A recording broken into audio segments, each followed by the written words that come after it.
But yeah, Ginger then wanted me to speak, and I used to be big into 9/11. Not, I don't know, it was an interest of mine, but mainly because I saw something there that was not quite right, and how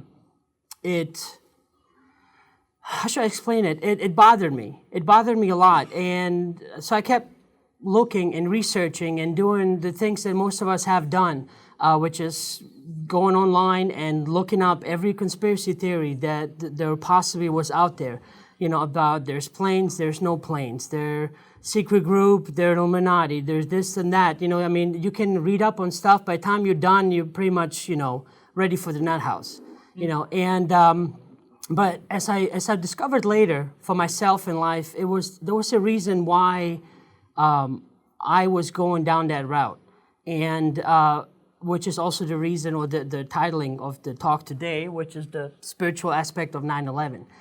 And so I hope you don't mind that I'm not going to go into all the conspiracy theory type stuff. It was mainly about what I've discovered through several different models of what global role any of these things like 9/11, disasters, all these difficult things that we are all faced as society, what they mean for us, why they are happening, and what the purpose of them are. It would be difficult to describe of why would a disaster, have a purpose, but it does. And so I hope you'll bear with me. Thanks for your time. I hope you're not going to be too bored. And like I've said in my other talk that I gave in Kansas City, believe it, don't believe it. I'm not going to hate you for it. Everyone has their own path. Everyone has their own information that they read. And I just hope that you follow up on it, whatever it is that you've read. But just know that I'm not trying to infringe on your belief system or counteract of what you believe you've done, read about this. So I'm just appreciating the time that you're giving me for however long it is for today. So I figured, I figured it was a few things when I think back about, I started with UFOs since I was about 15. And I didn't understand, later on what 9/11 would have to do with UFOs. And I'm not going to get that much into it. There's a big connection, because at the end of the day, we're all one, but it's too much of a stretch to connect the dots for everyone. So just the way I started to look into 9/11 and the path that it took me down, I thought it was very interesting because of where I was at in my life after I graduated college and where I first started working, and then where I was working based on that, how I actually got to know more about this. It was all about all these little coincidences that I think are funny now. So in 2006, I graduated from Western University in computer science degree. And so 6 months before the graduation, they would talk about this. Everyone's like, "Oh, Monsanto is hiring," and they're needing all these IT guys. They're needing all these web developers and co-ops. And so of course it sounded like something that I should apply to. It's a prestige company at that time. That was my mindset. And what better thing to have on your resume than to say, "Oh, I worked at IT or did something website related for Monsanto," And so I applied, and sure enough, got in. So, too small. It's on there. It says Spring 2006 IT Co-op resume and presentation booklet. So that was there's a little bit of a close up. You'll see me with my arms crossed. I was already pissed off at that time. And so why I bring this up, and I'm sorry to disappoint some of the conspiracy theorists in this. It wasn't like I discovered something secret and, oh my God, how come people didn't know about this, about Monsanto? So it's not that I've discovered anything about them, but something interesting that was happening to me while I was working for Monsanto. Every week that I worked there, the project manager would call in all the co-ops, and I'm assuming it's all the co-ops, and we would sit down and he would ask questions that were really weird to me at that time and even to this day. He would say things like, do you like working for Monsanto? And I'm like, oh, yeah, it's a great company, worldwide, well known. And he's like, do you agree with what Monsanto does? And I was so oblivious to a lot of things, I'm trying to scrounge some, intelligent piece of information. I was like, well, yeah, Monsanto, feeds the world and, and some people can't have food, so they have to genetically modify to give him food. I'm sounding like a total idiot talking to him. But he was doing this on a weekly basis. So I had to go out to find out what Monsanto is actually doing. And you read their site and they explain what they do. But then, I would then, by searching, come across all this conspiracy theory stuff, right? And so then I'm starting to find out more and more what they do, and there is a disagreement about what they actually do. And so every time I went into the meeting, my attitude started changing. So every time he would ask me those same questions, I would then ask him some questions back. So then he would, like when he would ask, why, do you agree with what Monsanto is doing? And I said, well, do we know that GMOs are safe or not? And that's when he knew I kind of got out of my zombie mode and started then, realizing that, okay, maybe I could be some troublesome. Now, before that, they were talking about, I'm trying to remember, I don't want to put false information out there, but remembering updating information for some of their Africa sites in German and some other ones. It's just data update, whatever new information they had. I would basically be the web guy, go out there, update the new info, copy and paste stuff, make sure all the data is intact and linking so that there's no dead ends and all that stuff. And at that time, because of my work ethic, they wanted to keep me to become a Java programmer. I wasn't aware with Java, didn't know Java then, but being computer science, it was just another operating language. So I considered it at that time. I said, well, you know what? I can learn Java and stay there. It felt safe because most kids nowadays after college, they don't have a job. So I was worried about, will I have a job when I get out? And that was the opportunity to stay. Well, needless to say, that didn't work out because, when I start talking to him in the manner that I was, pretty soon, they're like, maybe I might not a good fit to stay there. Well, it was about a month or so before I graduated there. I just stopped giving a shit, pardon my French, working there anymore. I just wanted to stay there for the 6 months, be done with it, and go about my business. And so, of course, to pass my time and not to be too bored, I was listening to Coast to Coast AM. And so, put yourself in my position. Here I am, St. Louis, headquarters of Monsanto, sitting there watching a video that basically changed my life forever about 9/11, which was the initial footage that they had about the Pentagon.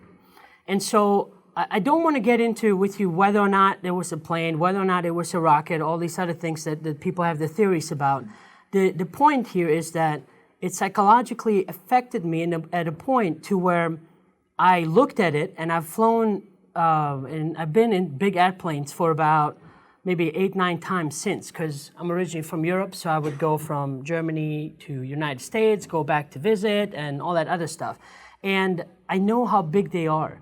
But it changed something in my mind to where I just went, that does not look like a plane to me.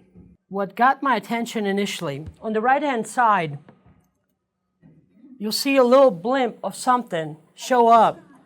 Right, show up, and then there it is, and the next thing you know, it hit it. And everyone keeps saying it's a plane. My mind could not accept it. It was just something that doesn't matter how many times I watched it, no matter how I tried to make it out to be, I could not, in my right mind, if you can say that there's a plane, and yes, I believe that. And so what started then is these series of questions, a series of emotions that I had to figure out, because later on, many years from this moment on, I thought back about this and I said, wow, so if I had all these emotional changes, if I had this kind of effect to witnesses, something like that, what else have other people felt? Because I can say, oh wow, this was disturbing, or I don't trust this information, but yet they tell me it's official. you know? And so emotionally, it was like, you know, when you all of a sudden take these people that you consider to be authority, you know, and follow as authority, to all of a sudden be given something official from them, and all of a sudden you feel they're lying to you, it put me through this emotional roller coaster that I will go a little bit later into. But then later I was wondering did everyone else go through this? This might not be the initial thing for you. Maybe seeing the planes hitting or no planes. I'm not trying to get into that conspiracy theory part, just seeing the emotional effect that it had on you. And being an average person, like, you know, I was immediately thinking that, well, whatever I felt is what everyone else feels. Well, it's not that case. There was something about particular footage, the one that I just showed, that, for lack of a better word, woke me up. So with that distrust, with that, confusion going through life, because this doesn't stop for me. This was in 2006 when I first saw this video. And it's been several years after. And so what happened actually at Monsanto when I was here, I looked at this and I think my initial thoughts or words was like, this looks more like a missile, you know? And this was just, I don't have any proof, just a gut feeling. So I said, hey guys, you know, and there was these 4 desks where we're sitting, and mind you, we're in Monsanto, and I'm going like, guys, look, there's actual video of a missile hitting the Pentagon. And they all got up to see it, and they looked at it and they saw it. And then I remember it like yesterday, this one guy goes like, oh, you're one of those guys. Yeah. And I said, what guys? It's like, oh, one of those guys that don't believe 9/11 was orchestrated by the terrorists.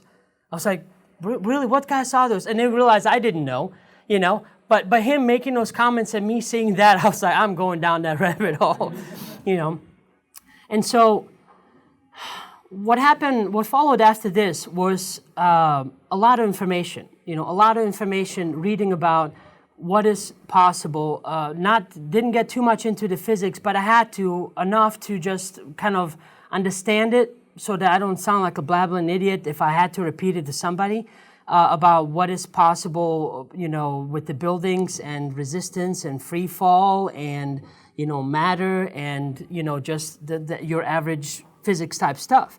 And so initially I was one of those people where I would go around, I was like, hey man, you know, look, check this video out. You know, I don't think they're telling us the truth. I think this is a lie. And people go, what are you talking about? You know, you're saying the government's lying to us? I said, I don't know if it's the government or somebody, but this ain't right. You know, and so I would look into it more. And the more I was looking into it, it would make me more frustrated. And so the more I was playing and toying with these emotions that were being brought about, it got me into different aspects of 9/11, if you will. So you can almost say I wasn't traumatized by it, but because everyone else denying that it could be anything else but, made me look into every other possibility that it is. So I looked up all the possibilities about what architects had to say, what physics has to say about that, but it wasn't fixing my little dilemma. And so all of a sudden I found, I guess, what you want to call, what's called channeling. And the initial thing that got my interest was a channel called Bashar, and he's channeled by Daryl Inca. Now, whether or not you believe in channeling, it's not my problem. You know, you're going to have to find your own feelings about that. The thing that I tried, or actually not tried, I went on with a full mindset to everything he was talking about. I wanted to prove to myself. Not because I wanted to prove him wrong, but because of 9/11, I felt I was so lied to, you know, by listening to all these people that have all these other things to talk about, that I did not want to go to another person and just sit there and then have him tell me something and then me buying into that concept and then me just being that repeater to someone else, which then led me more frustration because I could have just taken what he had to say, go to other people and then tell them, you know, hey, we're all one, hey, there's aliens out there and all this other stuff, and them going, yeah, I don't believe you, and it would have got me more frustrated. It's not what I wanted to do. I wanted, you know, to prove these concepts to myself. And actually by going about doing that, I found the answers about 9/11, which I hope you don't mind. I'm not going to go into with you guys because I feel everyone needs to go into that. but I will give you the answers that led me to find the truth for myself, which is this. There's these big events that have been happening now with the storms and have been happening throughout history. You know, we know it, we call it history. And there are all these little markers that get people in a state of mind and an emotional state to where they almost hit a rock, you know, they're almost like hitting a wall, being between a rock and a hard place, to where they can't find any other solution to what they're feeling. They can't figure out why they're feeling it. And so it basically, it makes them go into a whole new direction, to look into something totally new that they would not consider before. And so that happens, you know, in disasters where someone would lose their house in a tornado. You know, happens in things like 9/11, happens in all these other big events. Now, you can sit here and argue it, well, it could be Illuminati, it could be this, it could be, you know, geoengineering. The point is that when I got to the state where I got my answers, I could not help but at least laugh for at least 5 to 10 minutes, just this uncontrollable laugh about what kind of game it is that we're playing. And the game of the whole thing is we're all a group of souls that simply have done this for quite a long time. You know, I could not grasp the concept of how long this has been going on, but we've been born, reborn into all these different lives, having all these different experiences that at certain times will awaken some of you and not others. And that has been happening throughout I want to say, throughout decades, if not hundreds of years, that there have been awakenings in the medieval ages. There have been awakenings, you know, as far as 200 years ago. There have been awakenings, you know, just as, you know, 20 years ago. And each time you have, you know, these group of souls that come to an understanding to where, we're playing a game, this is what it's about, and then they move on, you know, playing other games, living other lives, while others kind of stay behind and then continue that, you know, that timeline that we call history. And let me just finish explaining this because I want to open this up for questions because I can sit here and talk about it all night, but it would best be, I feel it would be best served if people can ask me questions that are more burning questions to them so I can directly get to it instead of sitting here and just have you listen to me for however long. So the point is that there is nothing else here. And what I mean by that, this very environment that we're in, the very dimension we call reality, the table, the chairs, every person you've ever known, there is no one else outside of that. Everyone and everything is part of the one energy. It is you, representing itself in different ways. And if a scenario is not created, there would be no experience. Everything would just simply be. So everything you've ever experienced, whether it would be you being born to the family that you have been, living the lives that you have been, going to these schools, being friends with these people, graduating from college, moving on to you know, family life and all these other things, that would not exist if it would not have been created by you and all these other aspects of yourself beforehand. It simply would not be. You have to create literally every aspect, even luck itself. You have to create it to explore the feelings and all the things that you are. So the circumstance, which would be like 9/11 or large disasters that we experience, they're just created props, if you will. They're just things that we witness, but the emotional feeling that we feel, the emotions that we go through while we are witnessing an event, whatever it may be, whether it be a car accident in front of us, a person dying, whatever, that emotional aspect is the true thing that kind of stays with you and develops, helps you develop more into the aspect that you are. So almost try not to get too much wrapped up into the outside of what's going on. You know, oh, Joe did this and Marcy did that and he said you're a bitch and he said you're gonna do this. You know, I mean, we like to get into these, you know, these little games and it's fun. but it's all very high-level games that we play. They have their purpose. Everything has its purpose. But if you truly want to get to the answer, you have to literally stop and go within. And you can do that through many different modalities. You can breathing exercises, meditation. I mean, everything and anything you can think of. There's examples to point us to say, here's what you can do to find it. And then belief systems themselves. I could just cut the cord and just say, never mind this, take some LSD and you get the answers. But people are, no, that's drugs. I can't do drugs. Government says this, and my mama said drugs are bad for you. I can't go down that route, And so there's all these different scenarios that you set up for yourself and these different belief systems that will, if it's not your time, those are the excuses you will use not to go within. You will simply stay in this route to where you keep having a life experience from the day you're born until the day you die, And the reason why I speak in such conviction about it, and again, what I'm trying to say is, if you don't believe any of what I'm saying is, I perfectly understand. The difference for me was the actual experiences that I've had. Actual recollections and feelings of previous lives and things and agreements that I've had with people. And then later on, the deeper you go down about what it means to be God. And I can tell you right now, and maybe it's just my own fears, I am now nowhere close to being awake. And then I realize now that even the toying around that we do about we're going to be awake or we're waking up, we're far from it. Because you have to understand, we like this game of individuality.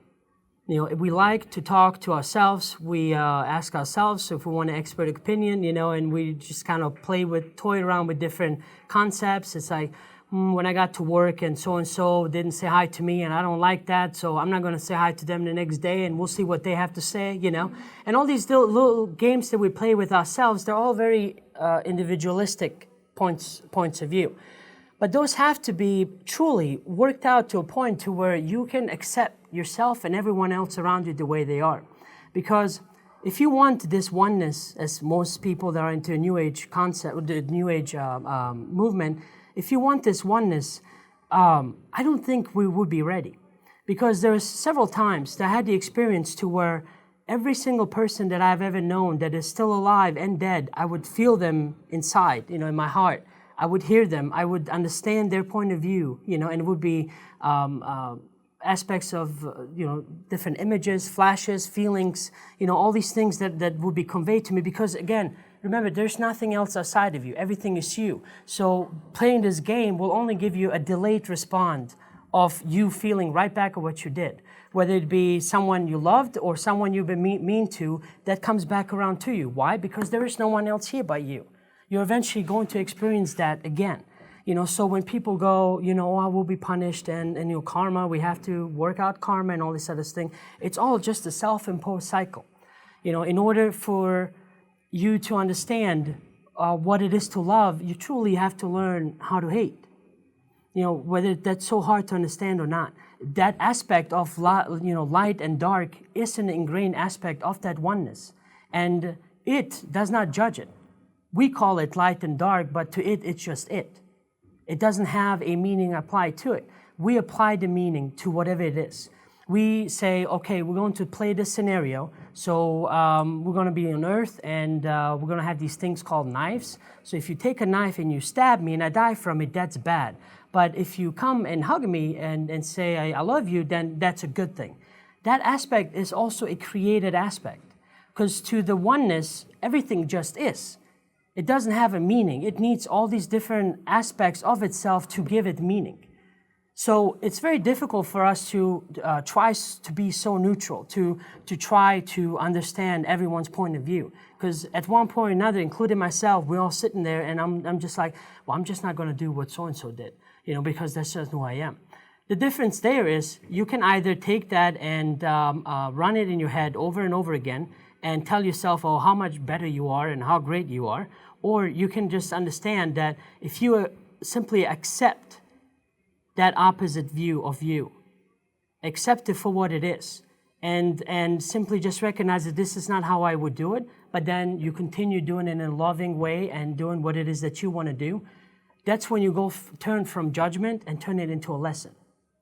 Because before any of these things that I've learned, I wasn't then and I wasn't now this very lovey-dovey, give me a hug, 15-minute long hugs, especially if you go to some of the conferences, they're like, hey buddy, I love you. Do you feel my energy? Yeah, I'm sending you energy right now, It's like, no, I don't, just let me go, I wasn't that, but I understand it.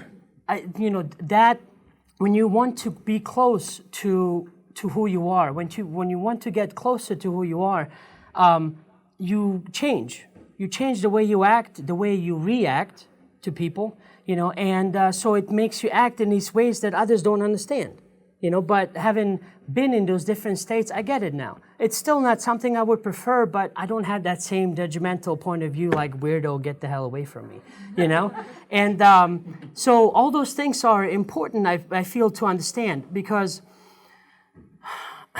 as much as you want to get to that oneness, as much as you want to, just the government to come out and tell you something, it's not going to happen in the way you think, because the government is a representation of a collective part of you that is just not ready to move on with certain things. I mean, think about it. If we have fears, we have fears of others, so we created a government to protect us. We feel that we're not strong individually, so we created a government to have a standing army and protect us. All these aspects of ourselves that we fear, we're manifested into a government, And so it's important to understand that whatever you feel, government is hiding this, government is hiding that. Let me ask you, if I, for example, take this remote and I hide it behind my back, and I have a remote, but for some reason you demand that remote of me to be shown and tell you, yes, you're right, I'm holding the remote, here you go. If I choose to never reveal this remote to you, you can spend an eternity arguing with me and sending energy back and forth, going, you show me the truth, you tell me that you have that remote behind your back. Or you just go to a store and get yourself another remote. See what I mean? It requires a different mindset. It's like, why is this important? Why is this carrot that you put in front of yourself that's dangling there, why is that important for you to get?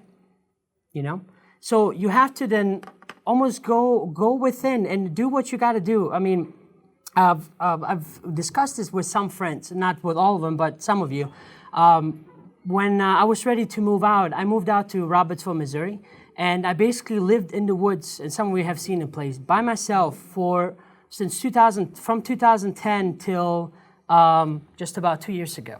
And I needed that time to be absolutely alone and put myself in the place of being alone, so that whatever I was feeling, whatever I was experiencing, I didn't want it to be, I didn't want it to be tainted. I wanted to simply be alone. There's nobody there to distract me. I can just, whatever I got to experience, it's welcome to happen.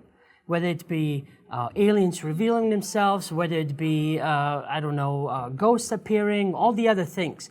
And what I've learned during those 5 years of just, if I wasn't at work and occasionally at these meetings, I was at the house in the woods from 4 o'clock, 5 o'clock at night, or in the afternoon until it was bedtime to wake up the next morning. And that was my life for 5 years.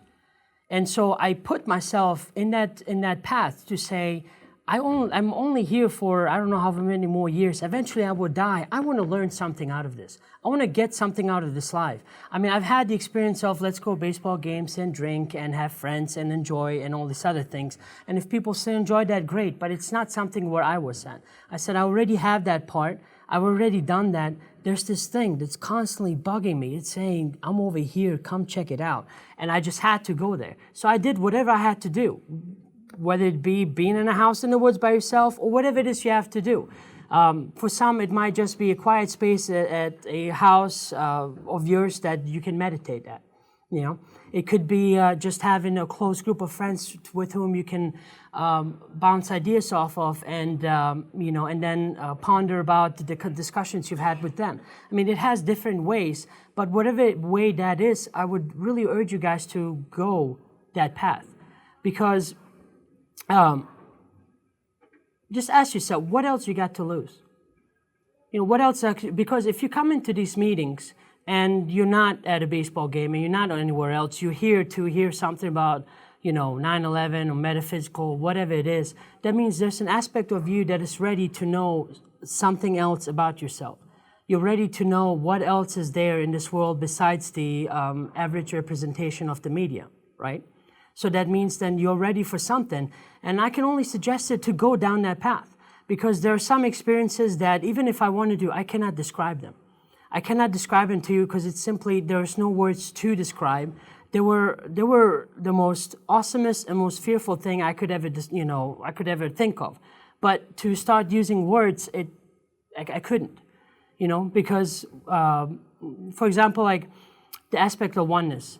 If you all of a sudden driving or walking down the street and all of a sudden you become aware of the road you're working on, you understand when it was built, how it was built, and what aspect of you that is, and then all of a sudden you start hearing your neighbor and the person walking next to you, and they're not out there, but they're in here. You would start to feel insane, because to all of a sudden break that barrier between all that you are and the little you that you are, we're just not ready for it. The brain, I believe, cannot fix it. You have to go outside of your normal daily brain activity, if you will, to get it. But even then, some things would only be understood even after we die. Because for as much as I've experienced in my own life, it's the physical part of you, the actual body itself, cannot take that change of energy. A lot of times when certain things happen, when certain communications happen, when you try to understand more, you have this surge of energy that goes through you that can only be described by a person that's not experiencing it as some kind of seizure. I mean, you literally go into all kinds of convulsions, making all kinds of noises that make no sense. It's only what I've discovered is for me to come back from that. That was somehow my higher self to talk about it to whoever wants to listen, and just tell them, it's like, hey, there is more here than what you think. It's like, just start looking into your belief system and then question it, why it is that you believe what you believe. Why do you believe you like this type of food as opposed to the other? Why do you believe you like these type of shoes as opposed to the other? Because those things are still consciousness. They might appear as inanimate objects to us, but they're symbolic representations of something that we need to look at within. From smells to visual things to the habits that we do, all these other aspects. And so 9/11 and storms, all these other things have a purpose to kind of start giving those other souls, those other aspects of ourselves, something to chew on. Something to go like, oh my God, I was so fearful. I saw my house just being swept away. And, I was so glad that, I'm still alive and my family is safe. And I missed that house. But it was such an awful experience to see those mental processes, those feelings are important for each one of us to look at. And I'm not talking about to go to a psychiatrist and all these other things, because remember, what you put out is what you get back, right? So if you understand that everything outside of you is another part of yourself, you put out fear and confusion and I don't know what's going on, you're only going to get fear and confusion back. So it's almost like, you go into a mirror, like Bashar always describes, go into a mirror, frowning and expecting a reflection to smile. It's not going to work. You have to be the one to smile first. Only then will you see that same reflection. Now, at times it doesn't happen when we expect it to. Sometimes we want things to come sooner, than later, and all these other belief system and definitions we have on that.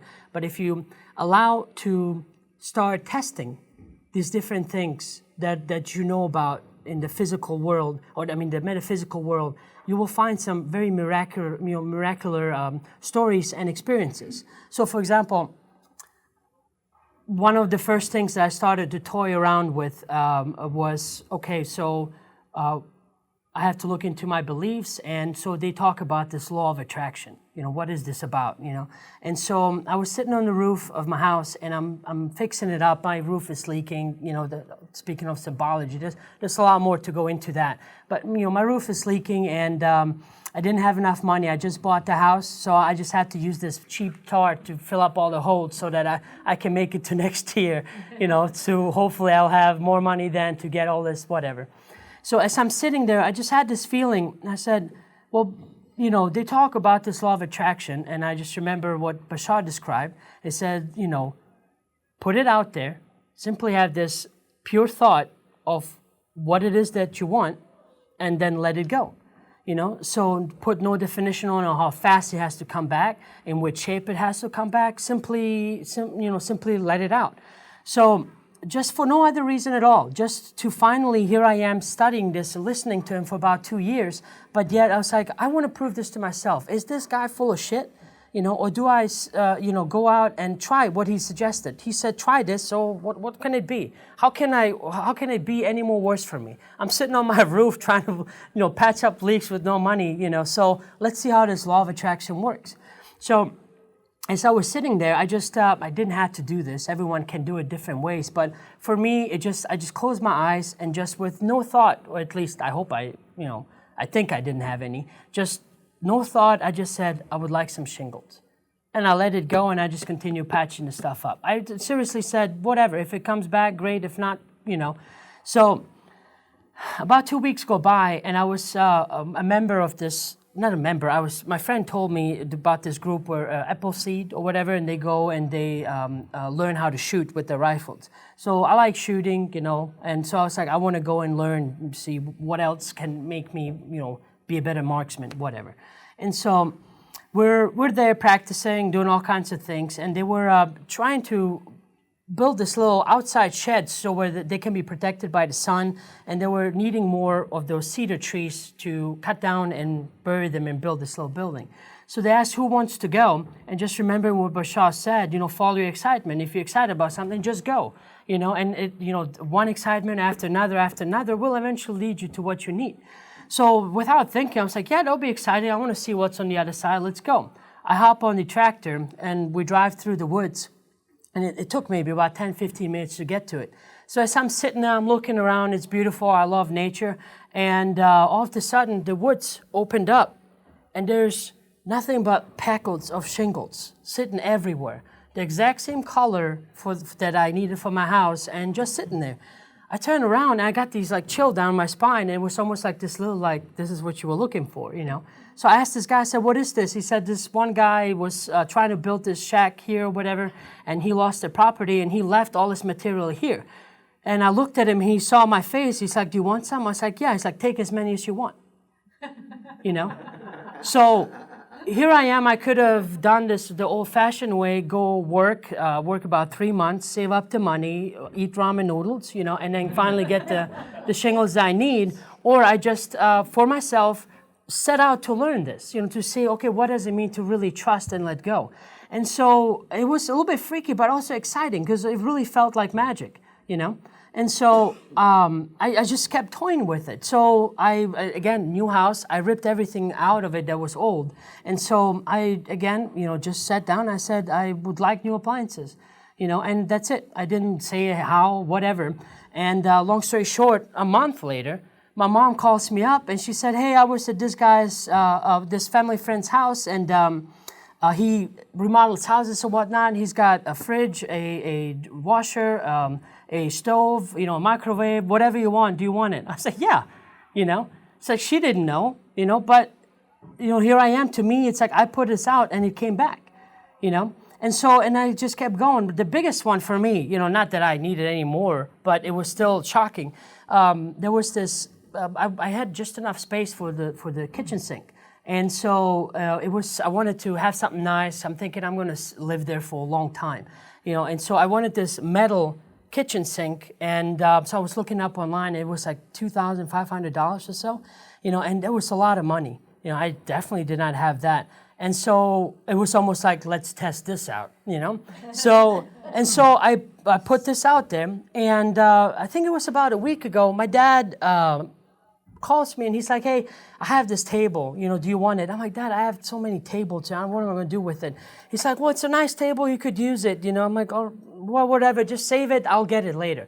So it calls me another week later, it's like, do you want this table? I have this table. I said, well, is there any way you can bring it? He's like, yeah, I'll bring it over. So he's coming over with his Durango, packed the table in, and he's arriving at my house. He opens it up, and I kid you not, it is that freaking the $2,500 stainless steel sink I was looking at. I look at it and said, Dad, what kind of table is this? This is a sink. Well, I don't know. I thought table, whatever, it's the same thing, Right, and it was that model that I was looking for. And so the reason why I go into this much detail, I'm sorry if it bothered you or if it bored you, I'm trying to give you examples that was the beginning of like, okay, let's toy with this metaphysical guru stuff and see for myself what happens, And so when it came down to 9/11, just to tie it back up, and then I'll go into questions, that visual representation, that circumstance that doesn't matter because only your state of being matters, happened to get me, to push me into that area, to get me to look into all these other things that are out here that I would not have looked into before. It would not have been interesting because I was so into what's government knowing, what's this group, what's the Illuminati, what are all these other guys, what the hell, Those are the type of, questions and the attitude that I had because I was very angry. It makes you very angry, but then now what I know now, what you put out is what you get back. So if I'm angry and putting things out, I could have filed whatever Information Act I want. I could have searched whatever government document. I could have asked whatever government employee I could possibly ask. Looking for these things, I would not have gotten the answers I'm looking for. Only later did I realize it was a set-up scenario by all of us, that we simply choose not to remember to guide us, to get us into certain things in life, to learn about certain stuff. Now, not everyone is going to do that. Most people were just, they'll be born, they have a family, they want to be a mother or father, or just go to the, average job, 9 to 5, go to work and die. That's some of the experiences. Others, like myself, needed something like that to awake us, or in case of earthquakes, to shake us awake, and all these other things that can happen. It's just how willing are we to look into it. So I hope I tied it in a little bit for you guys to explain what effect it had for me, what effect 9/11 had to me. And so whatever questions you might have, please ask. I hope I can answer them. I will give you the experiences and the examples I have experienced and seen for myself. Please don't ask me to go down a conspiracy theory trying to prove whether or not it's wrong. I might just be able to give you my aspect or perspective on it, but to prove whether or not that's over there, that's someone else's game. So I hope you understand that. Why am I not surprised? And what did I say earlier? Yes, you did. You are absolutely right. I'm 100% behind you. Well, good I deal. have learned exactly what you're talking about. I learned that Right. the last year. So. And you will not be only one. Well, there'll be many more of us, and then this will become the new norm. Okay, I'm sorry. Go ahead. Well, you said earlier that by doing this, what you've done, that you actually discovered some real, true things about 9/11, what really happened. Can you fill us in on anything that you discovered, or go into detail about anything?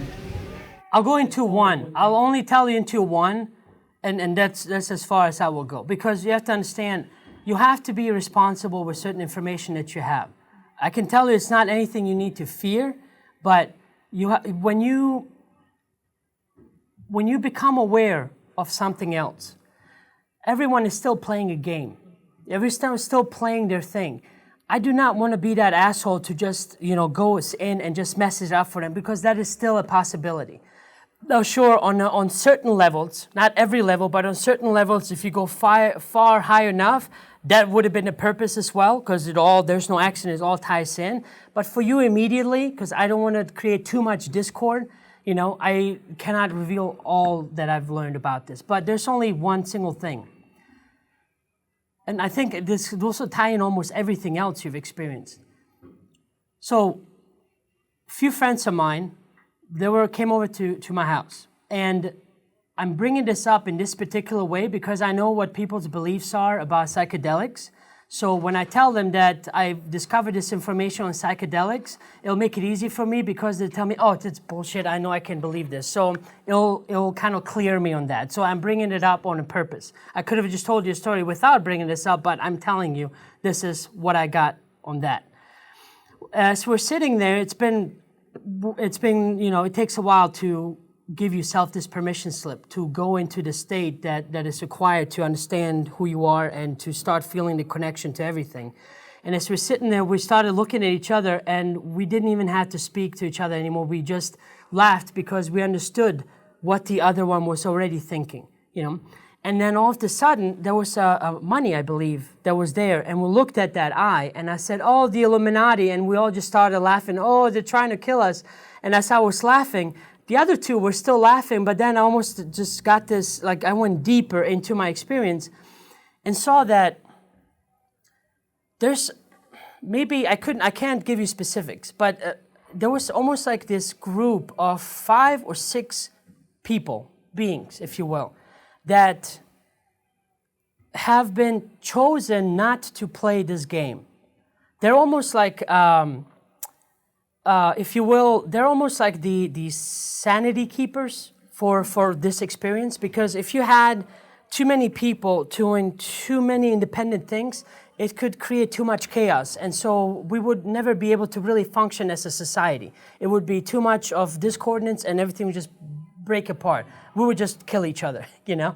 So it's almost like they've been assigned, they're part of our collective, of all that we call ourselves as humans, that they are kind of, from the higher down, it trickles down into business owners and land owners and company owners and all these other things, that what we perceive as controlling the world is actually keeping the small aspects of the world still running so that not everything falls apart. Now, the people that we look at, the globalists, and look at the Rothschilds and the Bilderberg meetings and all these other things, they're from being the Illuminati, because it never made sense to me. Why would you call yourselves the illuminated ones yet doing such closed-minded things? You know, only when I allowed myself to go as deep as I had to go did I find out that even these people are not aware of them, that they're simply just doing us a favor, just keeping the ship afloat until we come up to that same level as they are, and then we can understand that, oh wait, this one world government we've been fearing, it's actually a representation of the oneness that we already are. So it will basically help us kind of understand that we're going towards this one world government anyway, but it's not going to be all dark and gloom at the end of the day, you know? Now, if I did not have that experience myself, and it was such an experience that was even more real as this one.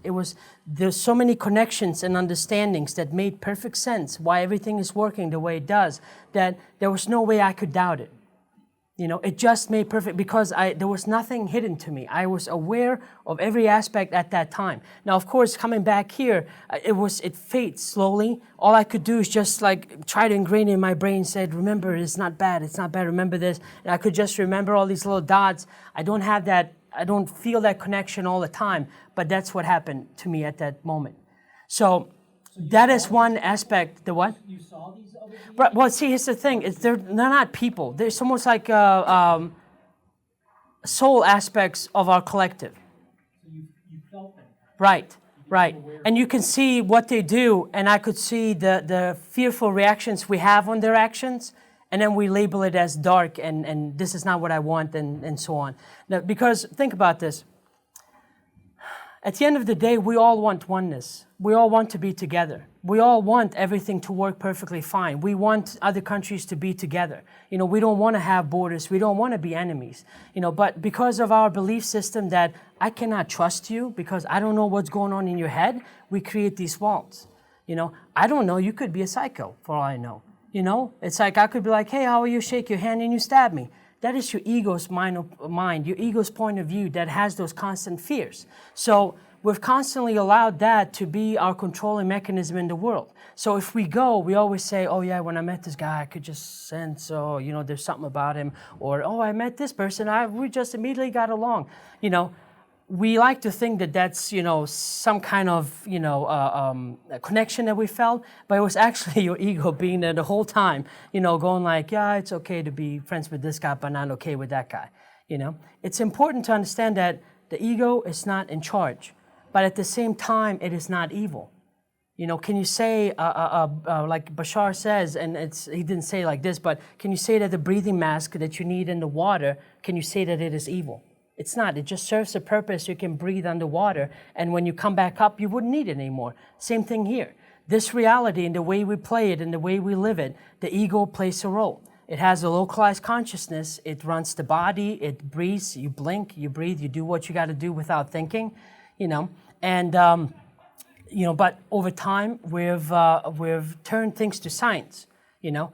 Science is important. I really agree with science with a lot of things, but you have to understand science measures things that you can observe and witness, you know, and somehow along the way we've said, well, only if science can prove this, only then will I believe it. And you're doing yourself a great disservice when you limit yourself in such ways, you know, because, you know, science works only as well as something new comes around to disprove the previous theory.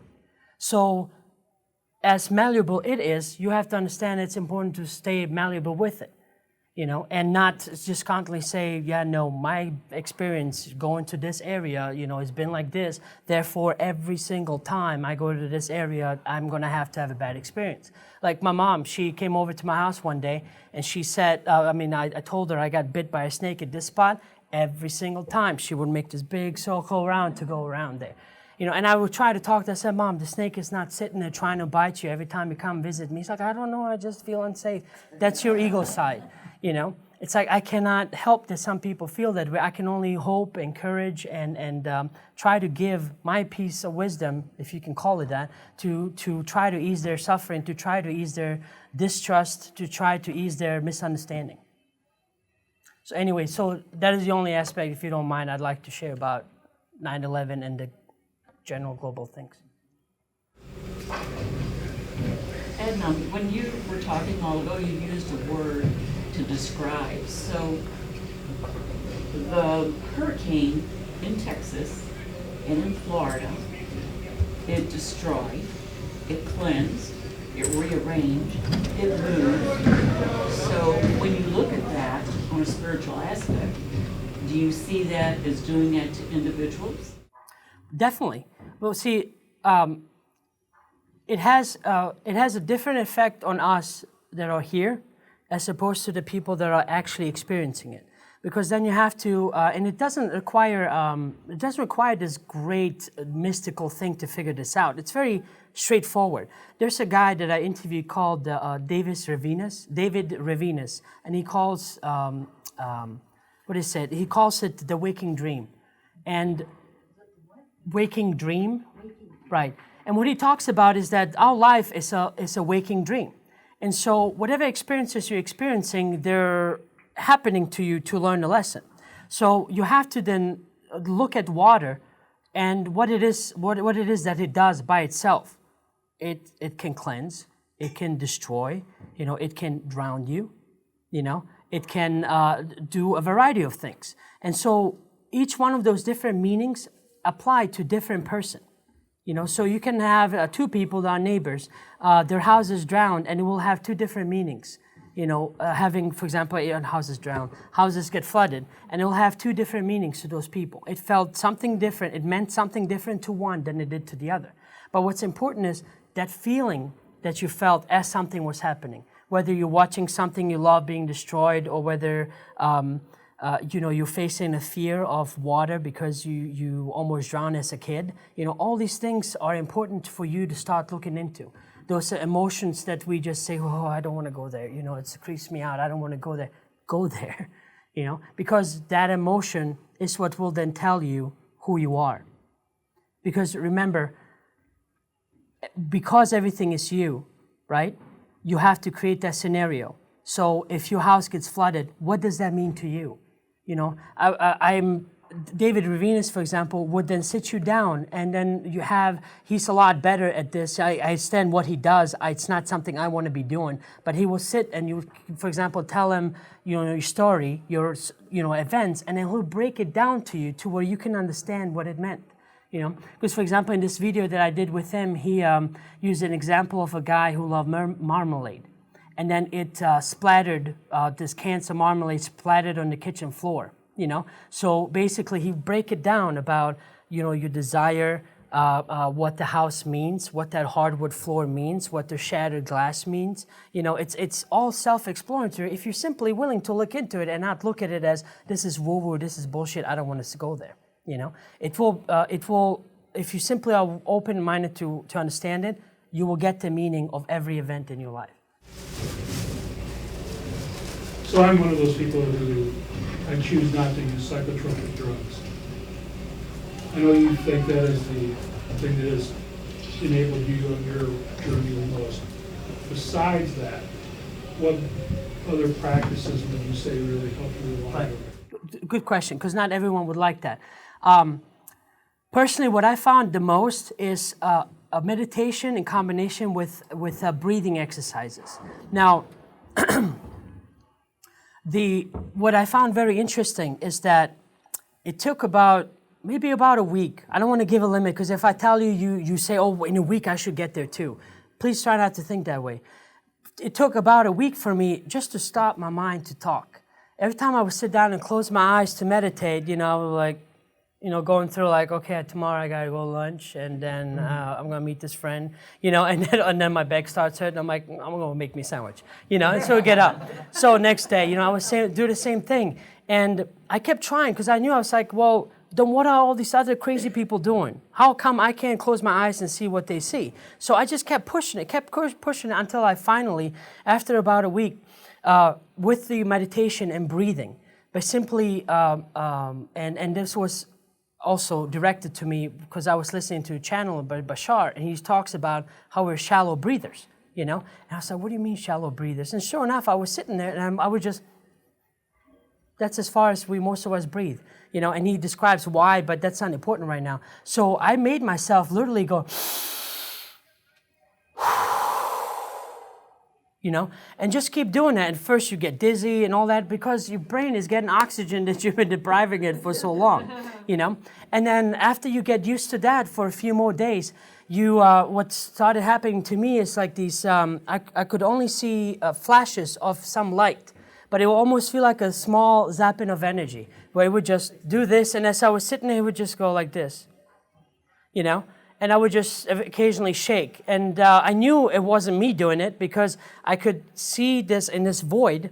Oh, by the way, also that void turns into from staring in your eyelids into this vast void of nothingness, And that's when I then started having these little zaps, of stuff, and my body would change. So I would play around with that a little bit. Now, what particularly happened to me, I wasn't seeing too many visual things, and like with every other experience I've had, I'm a very emotional person. So everything to me came emotionally.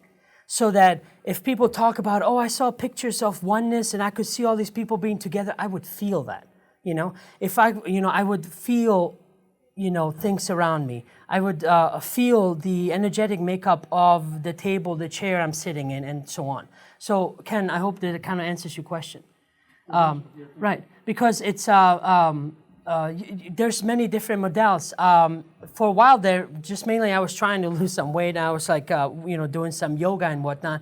Discovered yoga can get you in that same state because you have to breathe and physically move in a certain way that kind of disconnects that little click of your ego mind, and I have to jibber jabber to myself, and then it all of a sudden gets you in this harmony between your pure thoughts and emotions and your physical movement, So it had the same effect.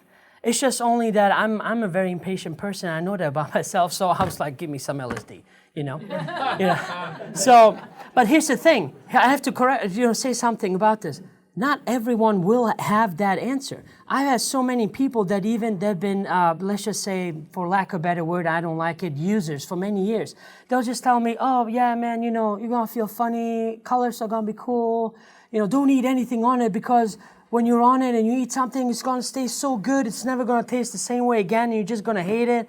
They're giving me all these explanations. And I'm like, okay, great, right. And so when I tried it, I sat down and freaking universe opened up. I went back and I was telling about all this. He's like, must have had a bad batch. Yeah, it's a bad batch, And so that's when I realized not everyone will get to that. Even whatever permission slip, I have to correct, I have to mention that. It's just a permission slip. Whether you use meditation, whatever other substances you use, there will simply be a permission slip. But you have to follow your inner gut. I don't want, pardon my French, but all these idiots out there going to take a line of Coke and then all of a sudden they said, I can do Coke and I'll be fine. No, it's not.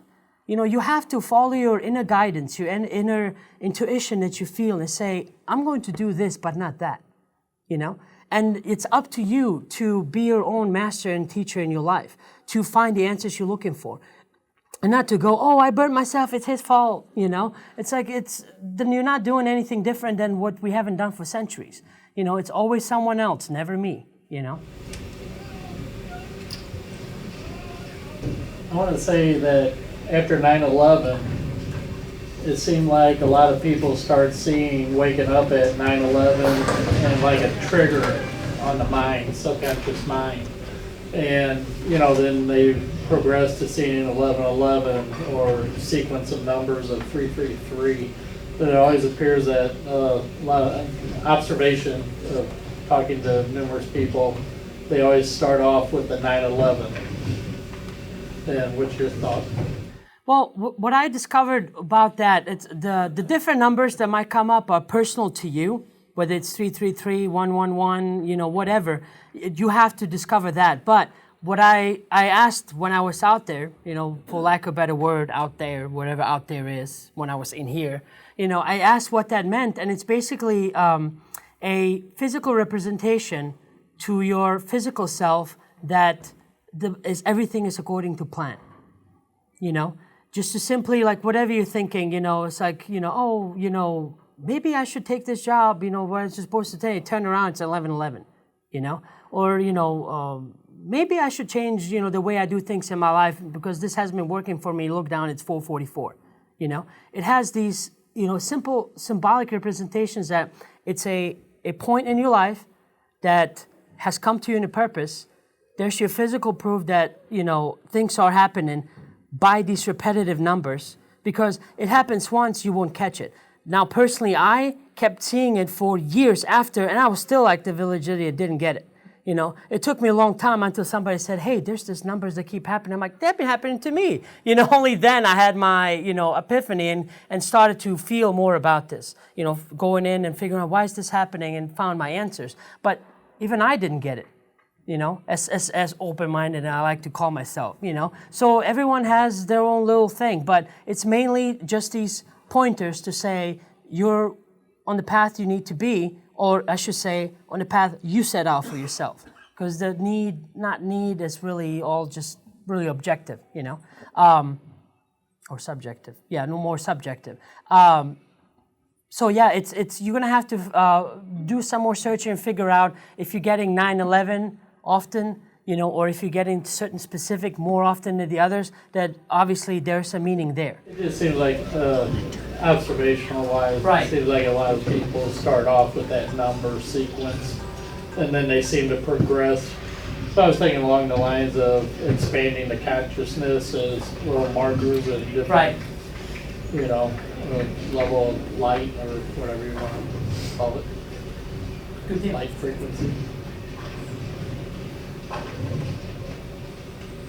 Anyone else? Can you say a couple things about Bashar for those of us who don't know what you're talking about? Bashar, I did it also. I got a chance. It was, I swear to God, I do not get shy or what do they call that when you meet your celebrity or whatever. But because I've been listening to him so long, 2-3 years, but almost on a daily basis, And I went to California and asked to do an interview with him and got to do an interview. When he first showed up, I was like, oh my God, it's Bashar. I was like, no, it's Daryl. Hold on, it's Daryl. Bashar is the one he channels.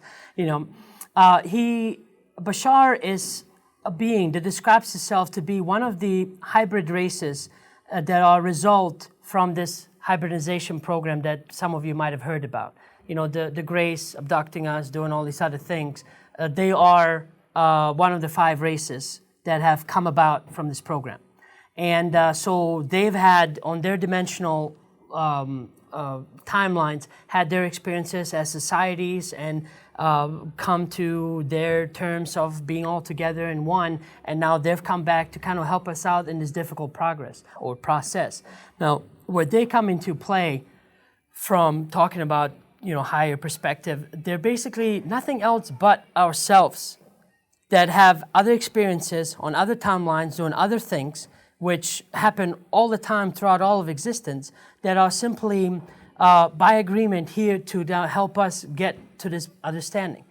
To basically, if you will, they help me, you know, and they can help anyone else that simply is willing to listen what they have to say. They will discuss everything and anything, which was so confusing. They would come in and he would just, you know, channel and give a message for about 10 minutes, and then he'll take question and answers.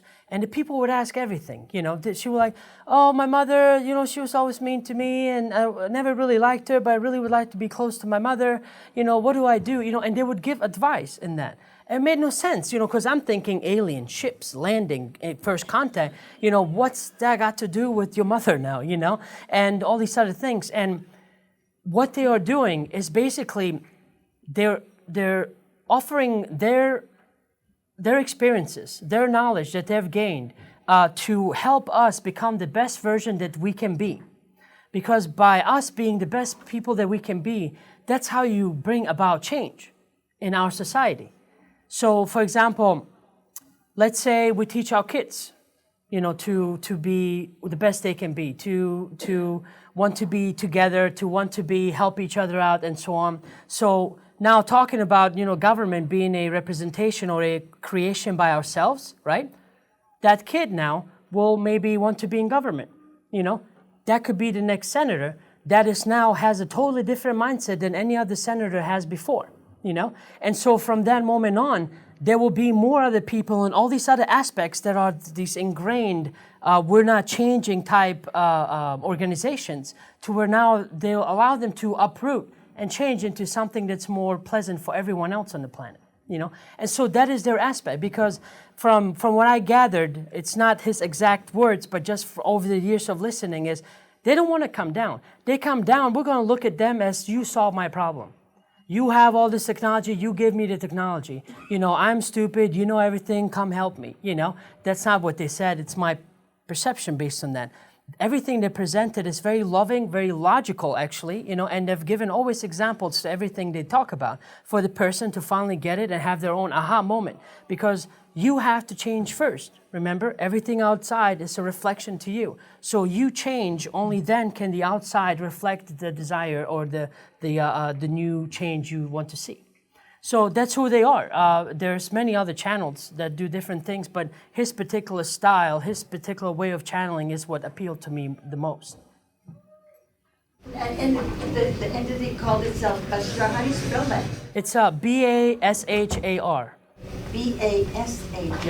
And I think you can go to bashar.org, and he would have, he has all the channelings from, I think he started back in '84, which is coincidental that he started when I was born, you know, to channel. He's been around for quite a while, you know, and for as long as he's been around, I've only discovered him around, I think it was around 2006 or so, 2007, you know, and there's new people discovering it all the time because they're just ready to hear what he has to say. I will say this also for people who are resistant to channeling. I used to hang out in the bookshelves at the Carl Jung Institute in Zurich, and other people around having fun. I was still just reading like crazy. And Jung to a group, I was about 1945, before, I think, some of his followers were around him. And Jung said, it's never been published, but I found it. And Jungians get furious when I quote it. Jung said, everything I ever learned about the collective unconscious, I learned from Philemon. Now, it's not the Philemon that's biblical. Philemon was in his unconscious and taught him. It was channeling. And the Jungians just get furious from it. And, well, because they're very elite. It's not channeling, it's something else. But Jung said, everything I ever learned in the collective unconscious, I learned from Philemon. And he didn't ever exist in his plane. We know something interesting too when you go down this path, and it's been happening to me for quite a while though. When you are willing to do that, things come to you that you know sometimes it's not your average thought. And it can happen while you're driving a car, while you're washing dishes, while you're working and you're doing mundane tasks, that all of a sudden you just have this feeling, it would just overcome you, and you just understand this concept about whatever it is, whether you had this issue with some conflict with a coworker or family member or whatever, and then it will just hit you and you will get this answer, but it will come to you in a feeling to where you understand like, oh, well, let me approach this difficult challenge this way, and soon enough it will help you come and get the answer in a different ways, and that is a form of channeling, and it doesn't have to be you sitting there closing your eyes and going like, I'm going to tell you all about the universe, it doesn't have to sound different, and so that someone else can see, oh, well, this is the you personality and this is the entity you're channeling. Everyone does it. We all have that connection. We cannot not have that connection. It's impossible. People say, oh, I'm just cut off from my higher self. I'm like, how? It's like everything is one. Everything you experience, the air you breathe, the table you touch, everything is you. How can you be cut off from that? You can create the experience. Certainly you can create that experience, but to literally be disconnected, you cannot.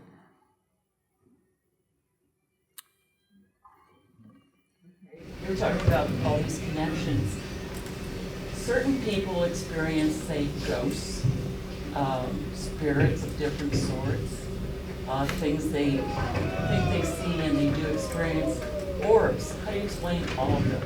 Well, what I've personally discovered is that when you have, they talk about, or generally when you're into the metaphysical thing, you learn about these frequencies, and I didn't understand what that initially meant.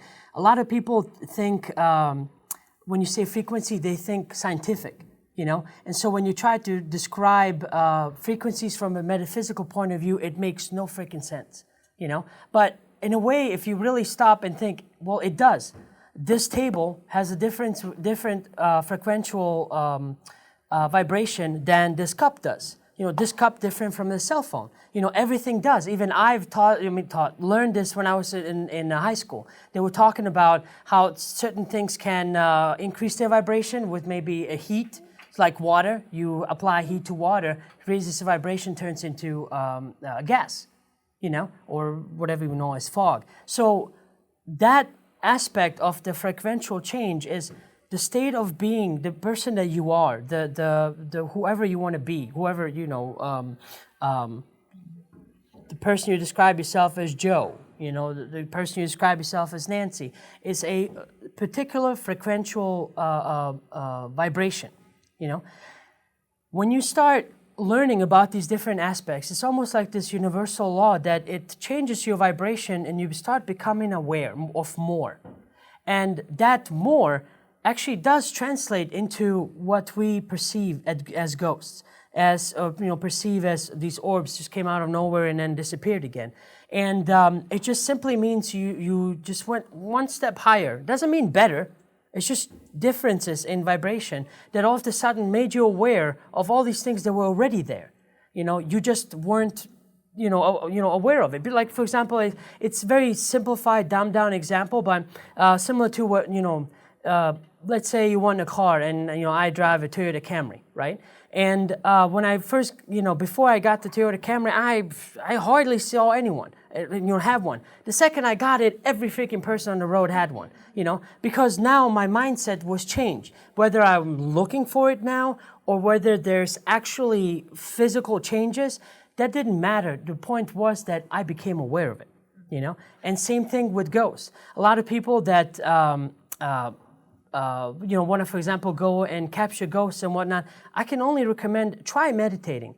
I know it sounds so stupid and so woo-woo, but just try to close your eyes and come to this peaceful state. You don't have to all of a sudden have the whole universe come to you and explain to you everything, but just come to this peaceful state and just allow yourself to be open-minded before you now go out and try to record something, whatever. Because if you do not believe it, if you are, saying, I don't know, I'm not feeling it, and you're not in that state, even, remember, everything's a reflection. So even your recording devices will not record what you're not willing to see, So, but the second you allow yourself to see it, you all of a sudden are now changing your whole vibrational field. So now, even if I pick up this phone, I can possibly record something on it. Because if you were standing next to each other and someone might see, for example, something hazy and go, oh, that was weird, another person would actually see a full shape just because of that frequential differentiation. Now, the difficult part is that because people want so badly to measure this scientifically and use only science to explain it, it's like you can't. I really wish I could just, get a scientist to meditate, or get a scientist to take LSD, or get a scientist to do breathing or do yoga or something, just so that he or she can put themselves in a state, and then they can use their natural abilities that they have and that are prone to be more scientific to then approach it scientifically. Because if I try to explain to them something, it's like trying to describe a person that's been blind all their life what color is. It's very difficult. So I would just really hope that there would be eventually people that are more prone to science and really want that nitty-gritty and numbers and formulas and so on to start going that route, because then they will help explain these different states. I hope that answers your question. Okay. Apparently not. These states you're referencing, frequencies that you're referencing, do they have color? No. What I'm talking about is look at the state between a 5-year-old and a 30-year-old. That's what I mean with a frequential state, right? You are perceiving a 5-year-old. A 5-year-old is perceiving you because of their state of mind. Whether you want to call it they're not old enough to understand, they haven't learned certain things. That state of mind that they're on, is a frequency, right? But yet they're perceiving the same world around you as you are. We have these agreed upon names for color. This is brown, that's red. That's a whole nother argument of, are you really seeing what I'm seeing? But I'm not going to get into all that right now. The point here is that try to look at it that way. Try to look at it between a state of mind of a 5-year-old and then the state of mind of a 30-year-old. And then try to find that answer for yourself. To grasp, like, oh, okay, I see now. So it's not so much about color or this or that. It's just a limited point of view. Because one example that I got as an answer for one of the questions that I had, I was like, well, if all is one, and we're all oneness, how can, why do I not know stuff, but yet other people know more than I do, and all this other thing. I got to a state to where I just had this state of mind and understanding that I was connected to everyone and everything. And everything was just so perfectly clear. I mean, there's no words to describe it. I just understood. There was no explanation, just bam, that's it, And then all of a sudden, I felt this change. It was like, it went down. So I still understood a lot, but then I was like, oh, I'm not quiet. I knew something. It was right there, but I forgot what it was. And all of a sudden, I felt another, and I was like, oh, wait a minute, I know there was more than this. There was 2 levels above this that I understood. And then when it went down to the only thing left was, oh, there's just Adnan that born in Bosnia, lived in Germany, and then now came to the United States, and only was limited to my memories. And that's when I understood that we are we are limiting ourselves. Literally every single one of us, we choose not to remember certain aspects of ourselves so we can have a limited experience. Because when you open that, it's all right there. But then you're not really having the experience of being hurt, being loved, being all these other things. So we compress it all down to one simple vibrational form that's Ginger, that's, I'm sorry, I don't know your name. Faith, that's Faith, you know, and everyone else that you know, that you are. I hope that makes sense. Yes. Your battery's low. Your battery's low. Ain't that symbolic? Because I'm getting very tired.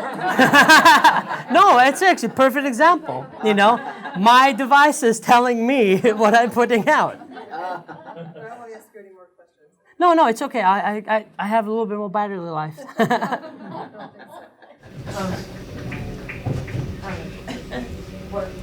I'm not as far along as other people are. You've been That's saying okay. that for 5 years. Yeah. You're 5 years along the road, okay? I'm the 5-year-old next to the 30-year-old, okay? Well, no. See, that's not. Don't misunderstand me. That's not a judgmental state. No. It's just two separate different states that are very valid on their own. Right, Like you right. said, frequency, their mind is on a different, a higher frequency. Right. They're happy. And higher doesn't mean better. Well, let's say different. Higher does not mean, It's different. because there were some states that I was at, I did not know what to do. We only know what to do with this frequency because we've been here long enough to where we can start using our imagination to mold things into shape. We don't see it as energy, but you know, to make tables, I'm sorry, I'm overusing this because it's the only thing in front of me, to make computers, to make colors, paintings, all these other things. You mix blue and yellow and gives you a different color, you know. All these other aspects we know because we've been in it. We've had this experience in it. We know it well. We're like the masters of it, right? And we know what to do while we're here. But just going on to this highest level, because everyone goes like, oh, there's 12 dimensions. I want to be on the 12th one. Like it's a competition, you know. You don't know, because it was such a disarray. So many things were so, everything and anything was so chaotic that I didn't know what to do. I was just happy to be back on this level again. I'm like, okay, I'm good. I can deal with this. I can call up Joe and say, hey, what's up? I can deal with that. Doing what I was doing with these other levels, it did not benefit me. It gave me an example. I was on the higher level. Now what? You know, the point is that for us to, all of us, rise together so that now we can have a different experience on a different level. Then we're going to chew it up like we did with this one. We'll learn more about, more about it. We'll learn more about ourselves. We'll learn more about what's possible, in this dimension. And then what's our limitation? How do we overcome it? It's part of that experience, So, the question is, it seemed like earlier you said there's like only so much good or change or input that you can take to where the human body can't really take the change. Right. So we're just here doing it lifetime after lifetime to raise up the whole planet? Right. So we can only go so far in a lifetime? Well, the thing is, the possibility is always there. It's just that, remember, everything is here and now. That's another, I'm sorry, this one aspect I didn't get into. Everything is here and now. So this plan that we considered to be done a long time ago before we were born was just made. Everything exists right now. And perfect example to use is like the TV. You have every single channel that can possibly go through is going through right now.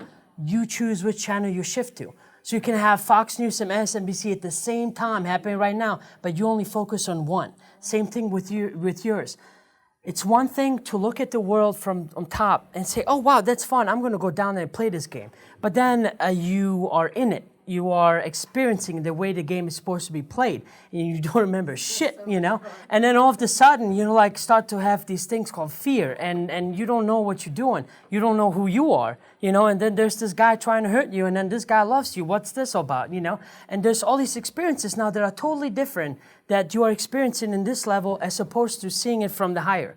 From the higher, you made this plan. When you come down, you're like, oh, man, what did I get myself into, And so you will then see for sure what you're really made out of, how much you can really chew on and work through to get to. And sometimes it takes 3 lifetimes, sometimes it takes 1,000, you know. But the point is, it's not a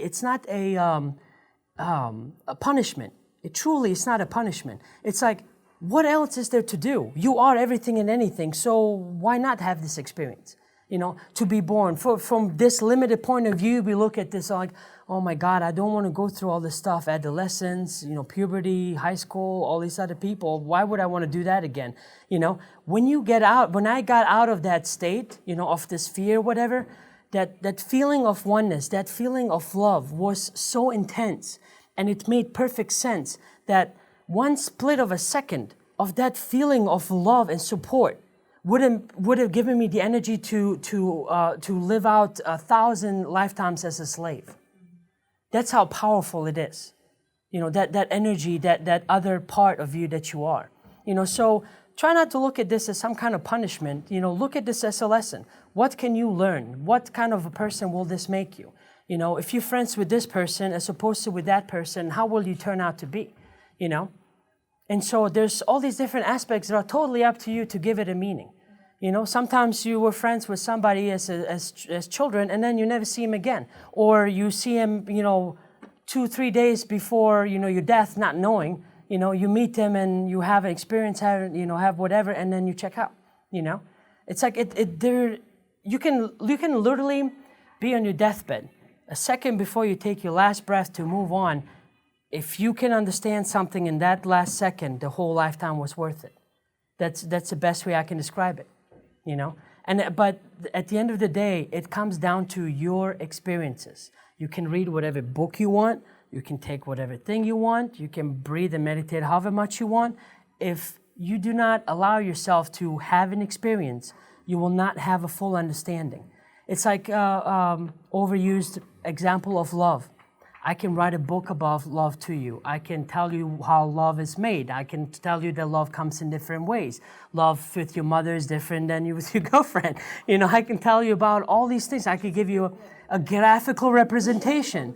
I can explain to you, give you a graphical representation of what love is. But unless you've had that experience, none of that would truly like dig deep in you and you go, oh, now I understand. You know, then when you understand it, you can make your own representation of that same thing. But until you had that experience, you will not get it.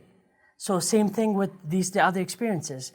I can tell you, you can listen to me, you can read a book again, you know, you can listen to channelings, you can listen to your friends, but unless you're willing to truly allow yourself to say, I'm going to have an experience. I'm open to everything, anything I can possibly be. Seriously, I was even said to myself, if it ends in my death, then so be it, if it means that I will find something, you know? And so on my own, without harming anyone else, that's what I set out to do. And for myself, for my own life, these are the answers I found. Now, y'all willing to sit there and listen to me. You know, you guys know I can be silly and totally goofy and not ever bring anything of this, you know, up to you. You know, all you know is the, you know, dick and fart jokes I do all the time. You know, but only if you're a close friend of mine and you hang out around me long enough, then you're gonna see that there's this other, you know, part about me that I experience and I'll share it. But if you don't want to listen, I'm not gonna share it with you. I'll just talk about whatever else you want. You know, because it's not that important. It was my lessons, my way about doing it. But then all these circumstances, like Kansas City, they wanted somebody talking and they really wanted me. I said, fine, I'll do it. You know, I was talking to you and I was first resistant, but she kept insisting. I'm like, fine. You know, because these are my messages saying, try to talk, go talk. You know, because at the same time, at least let this be, an example of, I have family members. You're not the only ones. You know, I have people that look at me, I'm crazy. You know, I have friends that absolutely don't want to have anything to do with me anymore because they think it's a crazy thing, you know, but I've overcome it. I've gained that many more friends and other members that I consider family that are in support, you know. So, you know, don't allow this fear of, oh my God, what's everyone gonna think, you know, get in your way. Because when I first came out about, you know, me running UFOhub and being into UFOs, I just kept, I was straight open to it. You know, I was at work and where are you going? I'm like, UFO conference. And like, oh, okay, and that's it. I'll just continue my work. And before I know it, people start coming back to me saying, oh, I saw the slides, I did this and that, you know, and then all of a sudden I just became known, became this UFO guy at work. You know, didn't bother me one bit because what I've experienced, just because you don't understand it, doesn't neglect or make my experience less valid. You know, it's almost kind of like saying you were at this meeting and you went outside this building and not one single person on this planet believes you that this meeting ever took place. Are you going to deny this meeting now? You know, and just say, oh no, you're right. Yeah, you're right. I'm crazy. There was no meeting. Yeah, that's so crazy. While you remember what you said, while you remember the person, next to you not wearing deodorant, while you remember all these things that are just very ingrained in your experience, so what do? Do you say you're right, I'm going to deny it, or do you say, no, I'm not crazy, I know what I experienced, I know what I know, and I'm going to stand by it? And so that can be applied to everything. Ghosts, UFOs, cryptoids, whatever weird thing you experience. Please go ahead. I have a question. Just the other night on Post was the Mandela effect. Have you heard of this? Yes. What do you think of it? How do you explain it? Well, look, the thing is, there are several different timelines going on at the same time. I'm sorry, not several, like billion different timelines going on at the same time. To have this experience as a society, we all choose to generally go down the same route so that you're going to show up tomorrow when you say you're going to show up, and you're going to show up 2 weeks from now like you said you were going to. You're going to meet me at lunch 3 days from now at this time. We agreed to have these certain frequency levels, to have similar timelines, to have an experience with each other. While that is possible, it is also possible without you having to affect the overall timeline for you to just have this little glitch in a matrix, if you will. To all of a sudden you drive by something and you go, wasn't there a building all the time? And where's this building go? And people say there was never a building there, like people would experience. And then somebody tells you and then going back, somebody calling you crazy again, So that is, possible. But eventually you're going to come to a point to where it happens over and over again with many, many, many, many people. And with YouTube, now people can share it and say, well, hold on a minute, I know this is crazy, but, So if my answer makes sense. That's what I've experienced goes on, but you have to have your own. Right. And do all of you know what the Mandela effect is? I didn't. I've never heard of it. I don't know. Yeah, well, apparently there are a group of people that think Nelson Mandela died, and then they'd see him on television or something. They think, well, I thought he died. Well, as it turned out, there more people thought he died, and then he didn't die, but it was a consensus reality moving about on different things. Wondering, and it made me wonder that, again, you're using vibrational frequency as an explanation for a collective group of individuals are on that same frequency. That would be the explanation. Right. Obviously most of the talk, really, when you try to connect the dots using your ego with 9/11 would make no sense whatsoever, But speaking of frequential frequency or differences in frequencies, these different entities that we consider aliens, are really not aliens at all. There's a lot of things that we're going to discover about them that is going to be a surprise to us. But one of the very kind things that I think, that they're doing, is that their level of frequency is so great that they have their own dimension of operation. But bridging that dimension, that frequency with this one, is almost impossible without us trying to come up and meet them kind of halfway. What I mean by that, Dolores Cannon used a perfect example. You have this, airplane, and you have a propeller that turns really, really fast. Technically, you can think of it, that's a different frequency in which it travels and moves aside from you. You're slower than it is moving. You put your hand in it, it'll cut you. But when it reaches a level to where it moves so fast that it's all of a sudden not in your reality anymore, the issue that I found with trying to understand these different beings from these different levels is that it's almost like this universal law you have to come up to their frequential level. But when you do that, you have to then operate on their level, where there's no secrets, where there's no embarrassment, there's no hidden nothing. Everything is just open and understood from what it is. So all of a sudden, for you to crank open that brain of yours to all of a sudden face every fear you've ever had, every insecurity you've ever had, it truly is a detrimental shock to the system. Because when I first came to the understanding that we're all one, everyone is part of me, and there's nothing outside of me. Everything that's happening, it's happening within. I literally it fell over. But as I fell over, thankfully my bed was there to where I was just easily, kind of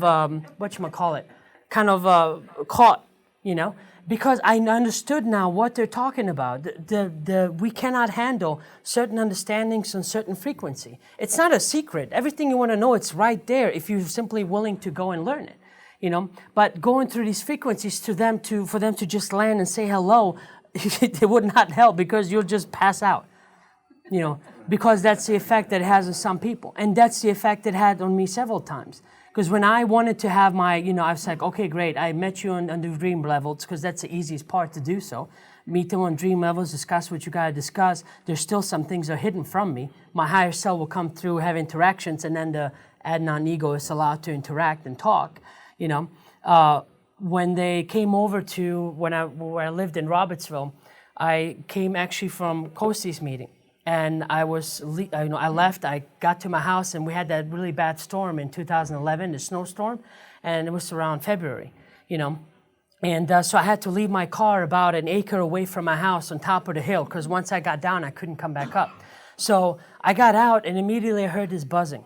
It was really weird. And I looked over, I saw a red light on my helicopter. What else could it be, And so I got my boots on, because I used my boots and my city shoes. So I always exchanged them in the car.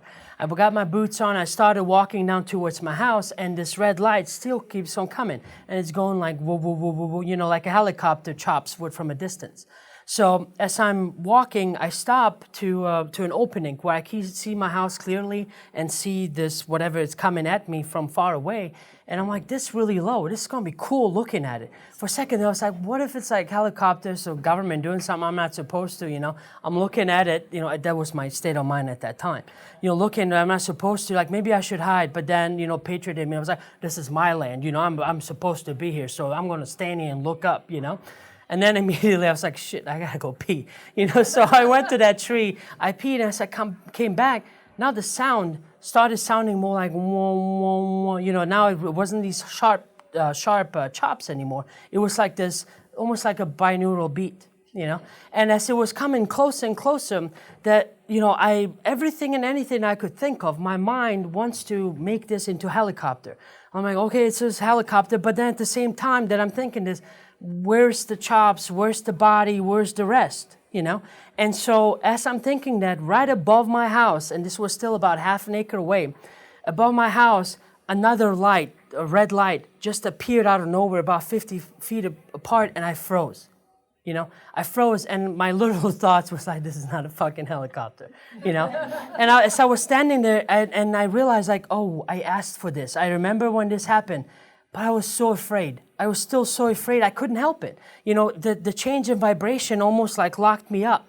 So I finally just said, calm down, just calm down, write it out. So I finally calmed down, and I gained control of my body again, because it was that fear holding on, like, I'm finally facing something that I really wanted, but didn't realize what I was asking for, And so as this experience started to subside, I was like, ooh, I can run, That was my initial thought. I said, no, just write it out.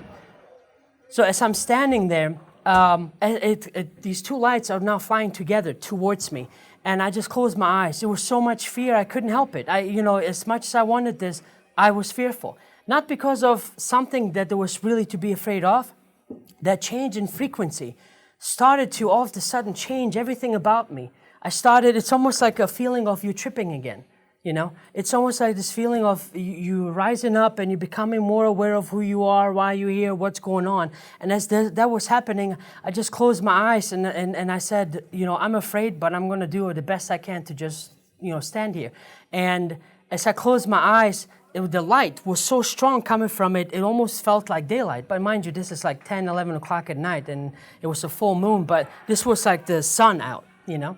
And so I said, no, this is what I wanted. I opened my eyes, and these two objects just went like this and went like that together, which is freaky to see to begin with. Just going like this, and all of a sudden go, you know, to the side. And as they were slowly going away, my fear subsided, everything was fine. My reality is back to what I consider normal, you know, and it went away. So I was so mad. I was really so mad. And then I went home, and as I was laying there, this feeling overcame me, and I said, see, we tried and see what happened, you know?